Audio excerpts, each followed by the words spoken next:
WIDR Kalamazoo.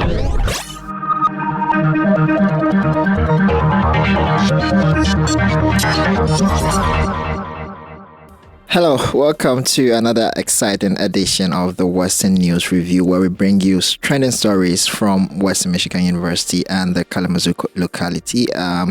Today, we come your way as usual with some important topics and, stories that you may have missed with the Western Herald. If you haven't seen them yet, we're going to discuss them here, but you can also check them all out on the Western Herald website. I'm here as usual with Kayla Lambert, lead news reporter. Nicole Morehouse, news editor. Eli Verlee, lead arts and entertainment reporter. Great to have you. How's your week been? Tiring. It's midterms. Midterms. It's been busy. Yeah, to say the least. I know, right? Can't wait to rest. Great to have you once again, and I always love your insightful, commentary on the topics that we discuss on the show. Let's just quickly run you through what we have lined up for today. So today, the president of Western, President Montgomery, has been speaking on the Middle East crisis. As far as students are concerned, we'll tell you more about that. Also, there is a new vice president of teaching and learning who is set to join WMU. I understand he already has joined. We'll tell you more about who this person is and what role they're going to play at Western. And we have a story about the dangers of PFAS chemicals on Michigan water. We're going to tell you more.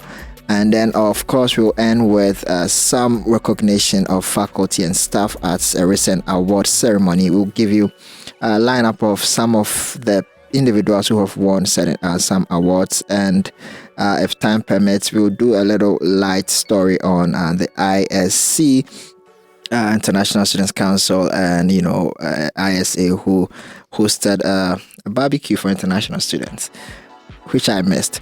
Anyway, so let's get it going. Let's start off with President Montgomery, and Kayla is going to give us that story. Yeah, so President Edward Montgomery, he sent out an email to Western Michigan University students, staff, and faculty just regarding what's going on in the Middle East between Israel and Palestine. He offered some support to the students and offered some links and resources for mental health issues, just because there are so many international students on Western's campus, and this issue can really hit home for a lot of people. So, yeah. That's good. And as far as support for students go, specifically, what did the president say? Yeah, so Syracuse Health Center, which is on Western's campus, is still offering counseling services for students.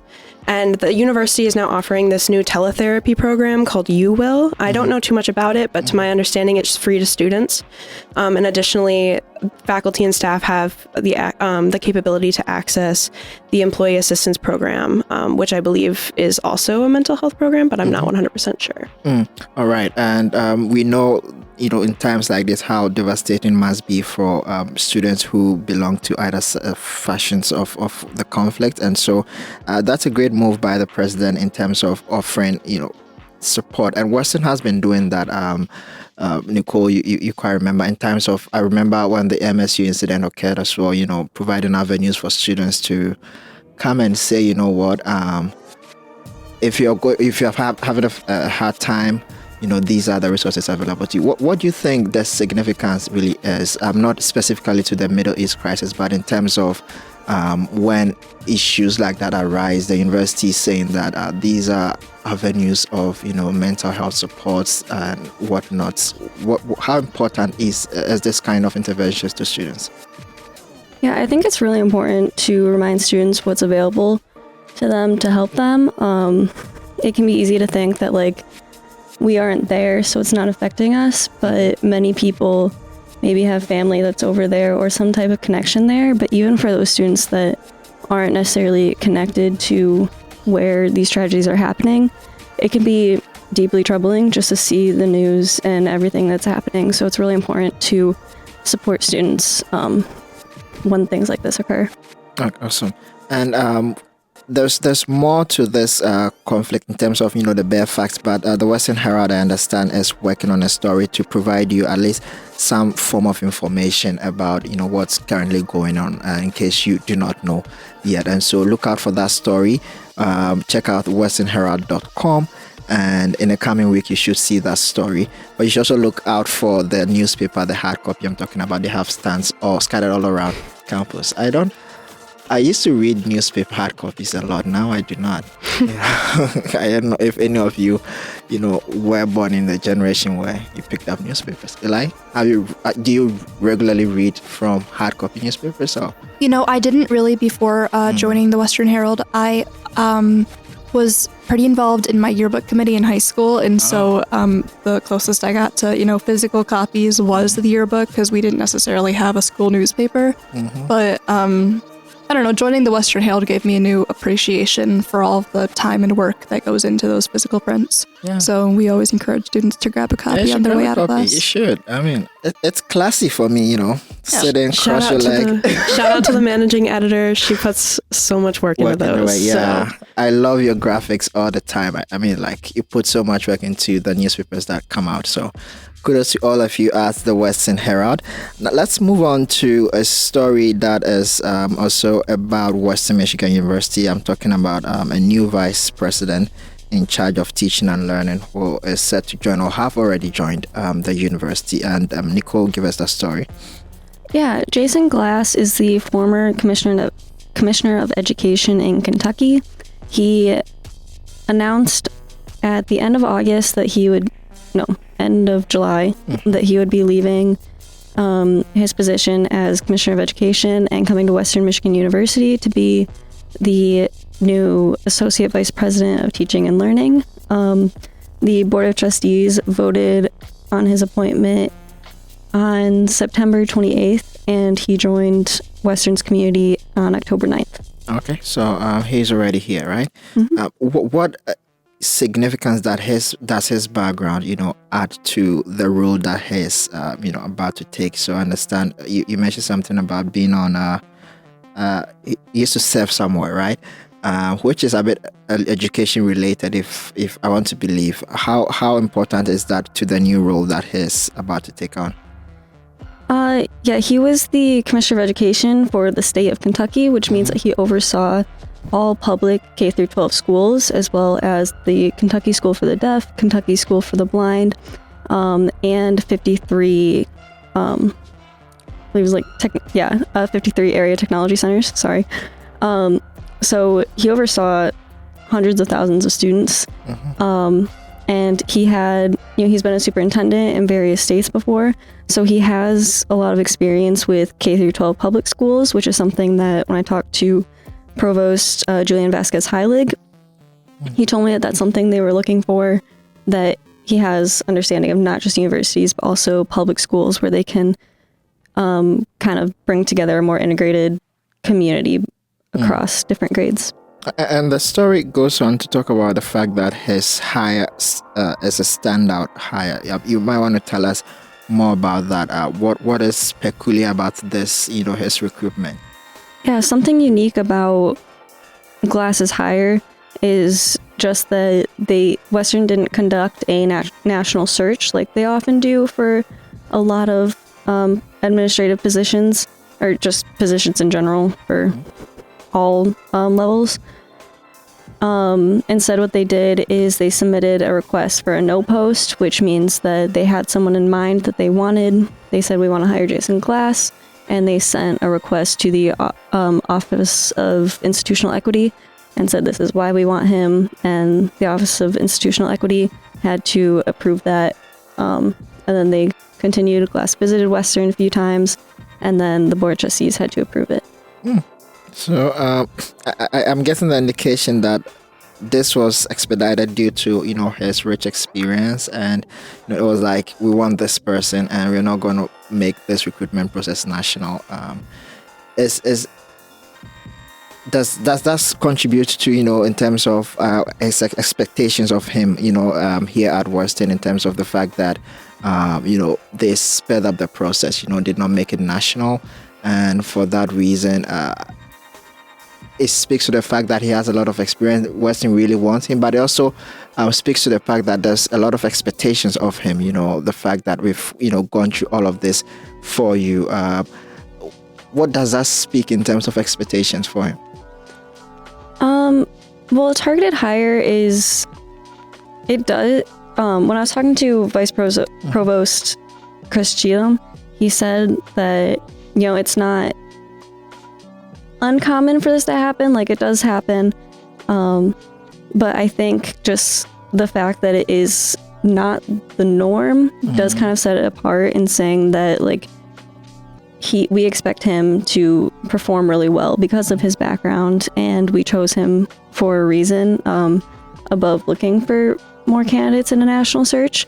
So yeah, I definitely do think it says the expectation's high for how he'll perform in his position. Yeah, and we know that he is going to head WMUX, which is a department at Western dedicated to continuously improving the learning experience here. We wish him all the very best.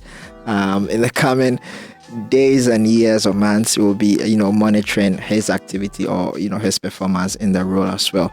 Let's switch attention from Western a bit and talk about Michigan in general, because there's a story which is pretty concerning about PFAS, PFAS, I beg your pardon, chemicals. Eli, give me that.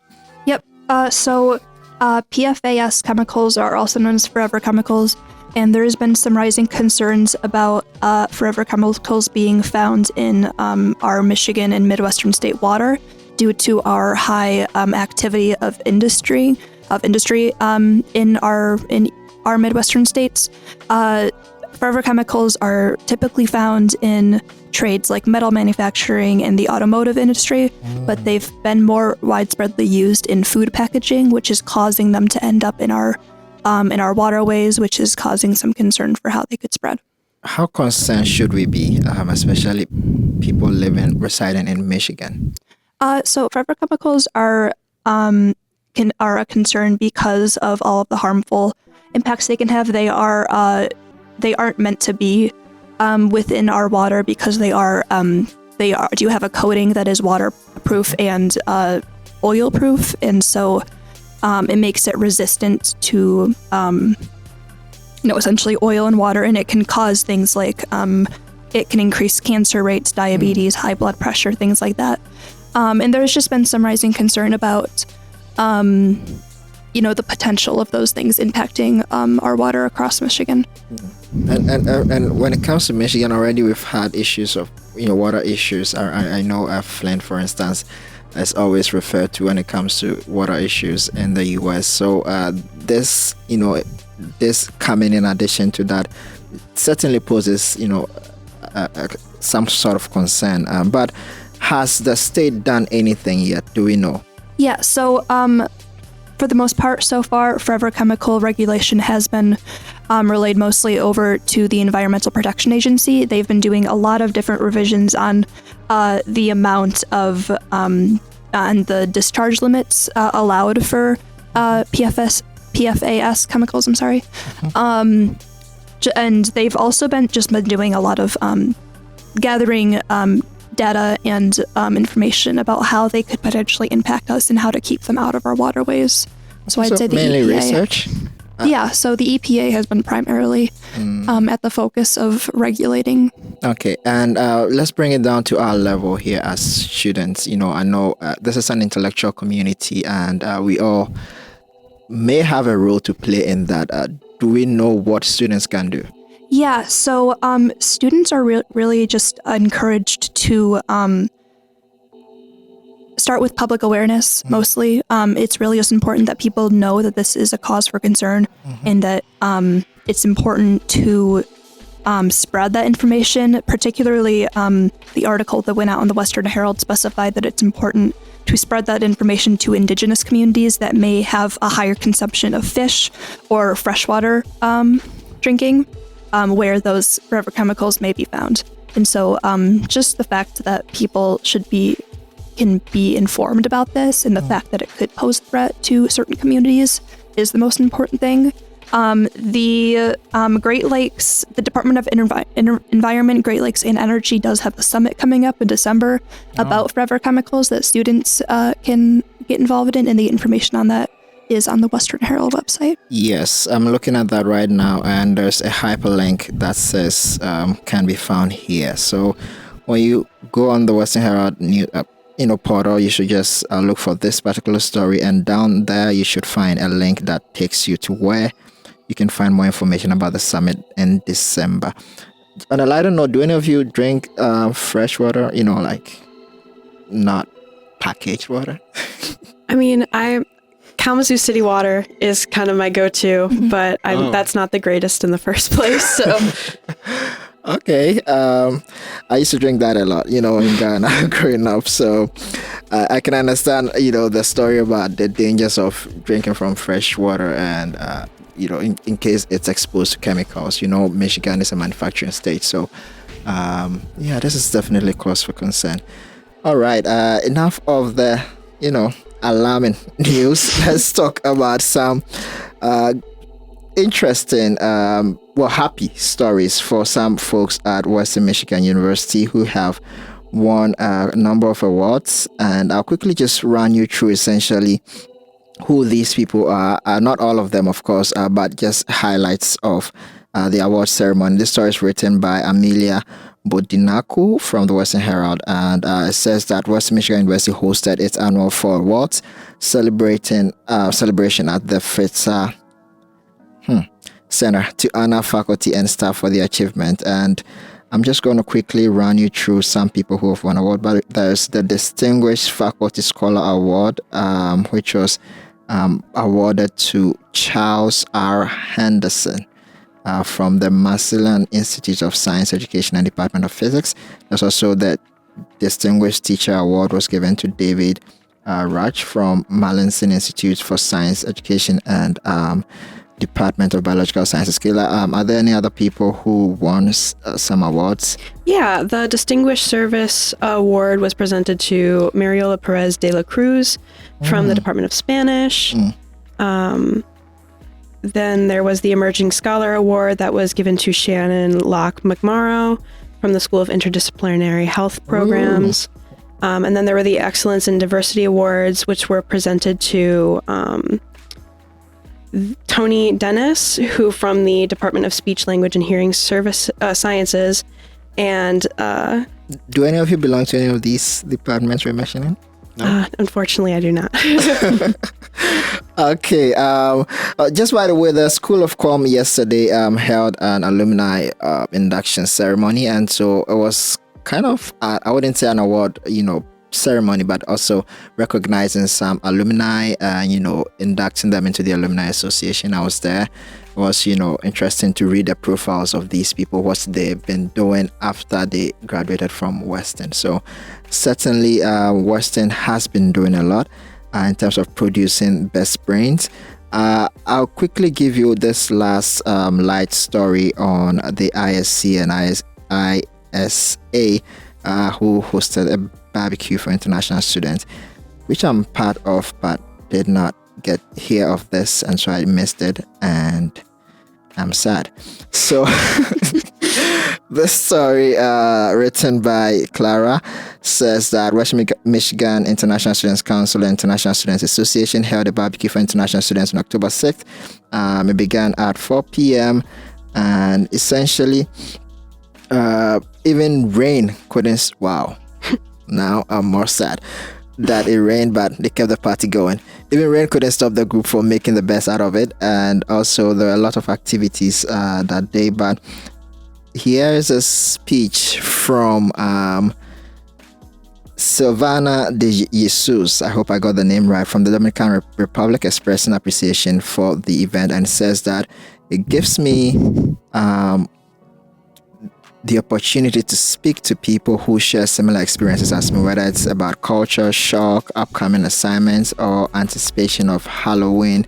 I try to go to as many events as possible in order to see if I can find new interests or meet new people.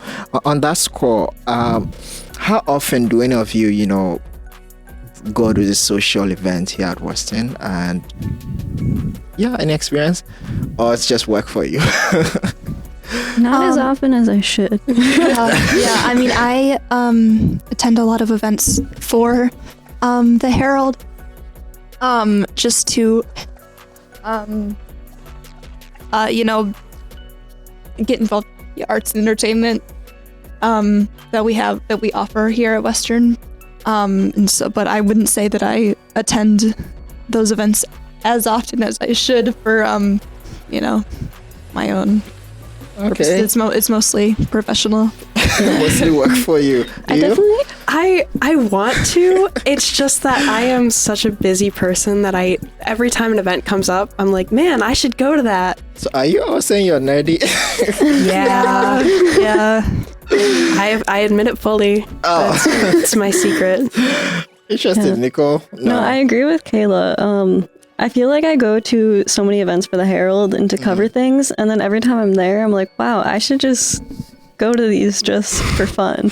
But then an event comes along and I'm either busy or it's when I do finally have some free time and I'm like, I want to spend this in my apartment. And I really feel you, all of you, because it's usually when you're in student media or even in any student RSO, for instance, you tend to be so busy that you miss out on a lot of fun. For instance, if there are these social events, you're not there to have fun. You're there to, cover the event. And Yeah, it's really easy to get trapped in like a bubble when you're working and you're a full-time student of work, school, and you forget you're like, oh, I should probably also go out and do something. I should take advantage of my youth. I feel like even when I am at events just for fun, I'm always thinking about like, oh, should I get some quotes for the Herald? Should I just cover this just cause? Was I supposed to cover always this? on high alert, Yeah. I mean, it's but that's the the beauty of the job, where if you're passionate about it, you're willing to forego some of these pleasures to get the stories out to people. For instance, now I'm hearing about the barbecue because Western Herald wrote about it, and even though I'm sad that I missed it, at least I know that it did happen. And next time I'll be looking out for the next one. So We are trying to lean more into preview stories, so keep reading, and we do preview a lot of events too, yeah. to let you know that they are Do happening. as we say, not as we do. Yeah. Yes, exactly.